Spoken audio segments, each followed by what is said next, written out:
Hey guys, it's Coach Jason. I hope you're all doing well. Alright, today's video I want to talk about 5 big mistakes that we can commit before a run or a workout, or even after. Okay, these are critical mistakes and that can be avoided. Okay, so I want to go over them. So watch this entire video because I'm going to give you some information about each one, and then you're going to see some videos in the description down below that pertain to all of these as well. All right, so let's go from 5 to 1. Actually, let's go from 1 to 5. Stretch warm-up sequence. What does that mean? Think about it this way. Say you warm up, mile, 2 mile. You're gonna do a workout of some sort. You're doing 400 stay or something like that, right? And you do 2 mile warm up, and then you stop and do some drills and strides, and then you stop to stretch statically, and then you start your workout. Well, the sequence of that's a red flag. What I mean by that is you're getting your body, your muscles warmed up, your heart rate up with warming up, and then you're going to fire up the muscles, and then you're going to stop and stretch statically, which there's no continued movement. It's just holding a stretch for a long period of time, holding it up here, or whatever your static stretching routine is, but it allows the muscles to cool down again, putting you in danger of potentially creating injuries that don't need to be created, and then trying to fire them up in a workout. So the sequence is important. I'm going to put a video down below about the proper warm-up routine. Okay, active stretching first, and then a warm-up. Okay, active stretching allows the muscles to warm up gradually, and then you warm up, and then you fire up with some drills and strides or whatever, and then you can get into the workout without having to take a long stretch break. You can do a couple stretches if you need to, but the proper warm-up routine is key. Even if you're doing a run, you ever notice if you do a 6 or 8 mile run, sometimes it takes 2 to 3 miles just to start feeling loose and then and to get into your rhythm. Well, say if your goal was 7-minute miles and you needed 3 miles to get that, then you've only accomplished 4 to 5 miles at the goal pace, and then you weren't able to accomplish it with the other 3. So that's where the proper warm-up routine comes in handy. If you're able to do an active stretching routine prior, then you'll feel good right out the door, instead of needing a third of the run to start finding your pace. And the same goes for a workout. So it's something to keep in mind. Okay. Number 2, fueling and food before a run or a workout. Yeah, it's important, but how soon before and how much time you have is important too. If you get up and you're doing a workout at 11 a.m., it might be good to get up at 8. Have your tea or your coffee or whatever it is, your Gatorade, something light, banana, toast, something like that, but nothing super duper heavy. I would avoid dairy, excessive dairy, and anything with citric acid, like orange juice, grapefruit juice, and stuff like that. It can cause stitches, it can cause stomach issues, it can cause you to have to run to the bathroom during a workout, and that's the last thing you want to do. Have to find a toilet during a workout or a run. Okay, so how you fuel yourself prior to the workout is very, very important. Okay, give yourself enough time if you have the availability to do that.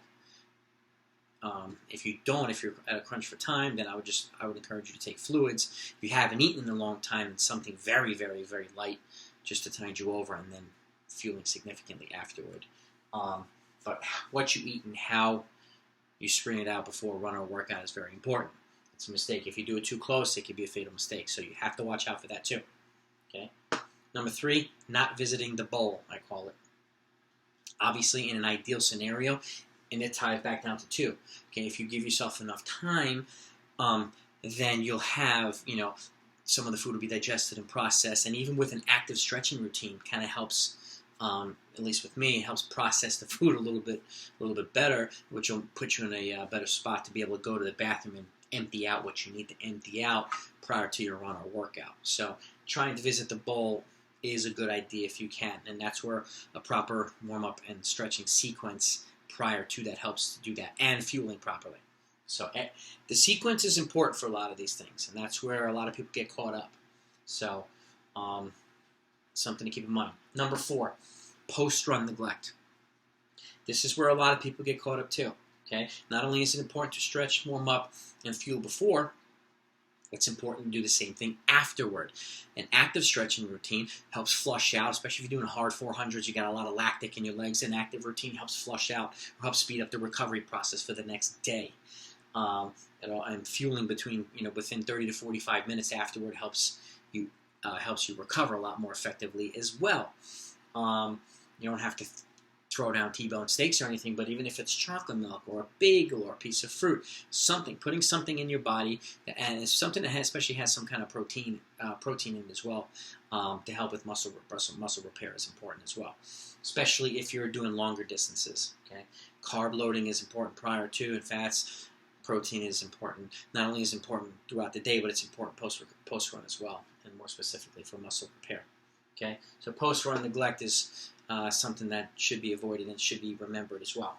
And number 5, ignoring the body and deviating from the plan. Okay, obviously, if your body's telling you need some more rest, you might want to move things around a little bit if you can. Okay, but the bottom line is if you're resting enough, okay, then it's going to happen a lot less frequently. Your body's not going to need, an extra day off, especially if you have them throughout the training as well. And if you look at my training programs on my channel, and I have detailed training programs from 5K all the way up to the marathon, I have scheduled off days, and they're there for a reason, so that you can maximize training and recovery, so that you're not needing extra off days later on. It doesn't throw you off rhythm. So that's where following a plan, if you have one, is a good idea. That way you not only have to worry about this, but you're not having to worry about this either, deviating from the plan. This could be a lot of things. Sometimes you go out and say you're going to run a half marathon and you want to run 8-minute miles, but your training's been going well, and then you go out and you're running 7:15 for the first 6 miles. That's deviating from the plan. It might come back to bite you later on. It might not, but the chances are it will. So it's important to have kind of a plan for not only your training, to not only be training at the appropriate paces, okay, and there'll be a video down below as well. How do you determine where your fitness is, current fitness, and how to set up your training paces based on your fitness, so that you're training at the right paces, not everybody else's paces. That's key too. You want to keep progressing properly and stay healthy. Okay? But deviating from the plan too could be, let's say you're running 70 miles a week, okay, and that's 10 miles a day, and you have an off day every other week, okay. So every 14 days, so you're averaging 10 a day. That doesn't mean do 70 in the next week and average more miles per day, which negates the purpose of the off day. You want to average the same amount and do 60 the following week with the off day, so that you're not increasing the amount. The idea of the off day is to give you recovery, and if you're adding and trying to make up for the miles that you're not doing, it defeats the purpose of the off day. So that's another way of deviating from the plan as well. Or saying, I'll cut it short today, or I'll do this another day, or whatever. I just feel like taking a day off. It's what you do one day, especially if you have a training program that's set up specifically, can affect other days. So it's important to keep that in mind, or if you have a coach, to communicate with your coach before you decide to make any changes, that he or she can help move things around for you if it's possible. So there's a lot of ways you can deviate from the plan, but it's ideal to not do that if you don't have to. So these are 5 things that could be big mistakes, but they can easily be avoided as well.